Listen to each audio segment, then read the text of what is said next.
Today, we are diving into one of the most mind-blowing stories in all of history. Seriously, it's a story of conquest so fast, so huge, that it almost feels made up. We're talking about Alexander the Great, and how, in just one decade, he completely redrew the map of the known world. Okay, get this. Alexander was only 20 years old when he became king. 20! At an age when most of us are just trying to figure out what to do with our lives, the fate of an entire kingdom, Macedonia, landed right on his shoulders. But he wasn't just going to run a kingdom, he was about to run the world. And in just 10 years, that's it, a single decade, he built one of the largest empires the ancient world had ever seen. The speed is it's unreal. This wasn't some slow, century-long expansion. Nope, this was a lightning strike that changed everything. To really put that into perspective, he conquered 90% of the known world. Let that sink in for a second. 90%. It's a number that's so big it almost doesn't feel real. And it brings us to the one question people have been asking for thousands of years. How on earth did he do it? Well, to understand the Conqueror, you've got to understand the kid, because Alexander's upbringing was unique, to say the least. He was basically forged from a young age to be this perfect storm of a leader, a genius in the war room, and an absolute terror on the battlefield. I mean, look at his team of mentors.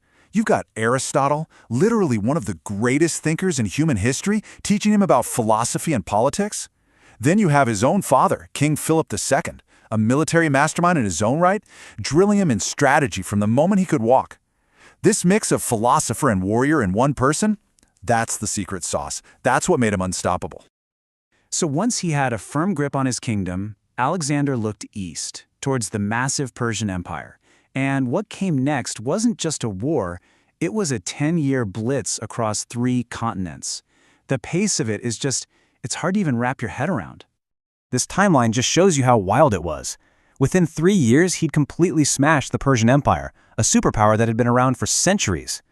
By year 5, he's down in Egypt, where they literally welcome him as a liberator and crown him pharaoh. He founds the city of Alexandria, which would become a beacon of knowledge for the world.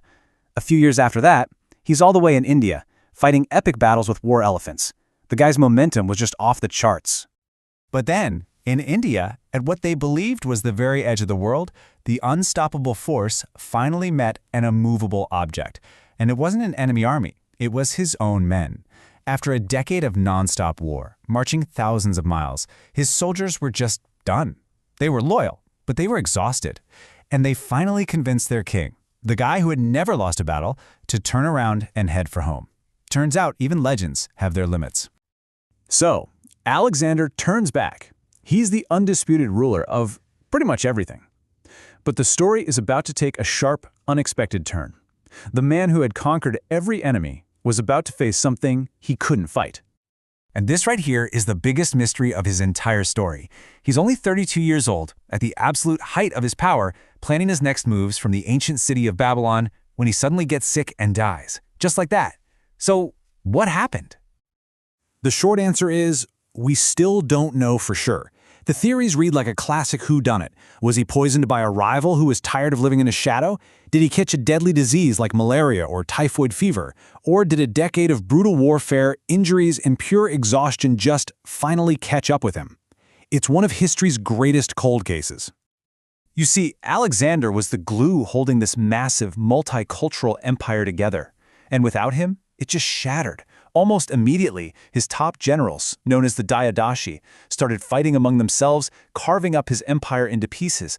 The dream of one unified world, well, it died right there with him. But here's the crazy part. Even though his empire fell apart, his influence didn't. In a weird way, his death was the beginning of a whole new chapter for the world. That 10-year conquest left a mark that would never, ever fade.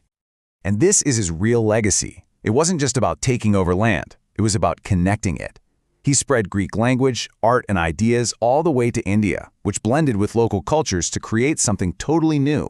He founded cities like Alexandria that became centers of learning for centuries. The trade routes he opened up linked east and west like never before. And his military tactics? They're still studied today. He didn't just change the map, he rewired the entire ancient world. So that leaves us with the big question. When we look back at this guy, who do we see? Was he a brilliant visionary who dreamed of uniting humanity and spreading knowledge? Or was he a ruthless warlord whose ambition came at the cost of countless lives? The truth is, he was probably both. And that's what makes him so fascinating. A complicated, epic figure whose 10-year run still forces us to ask what it truly means to be great.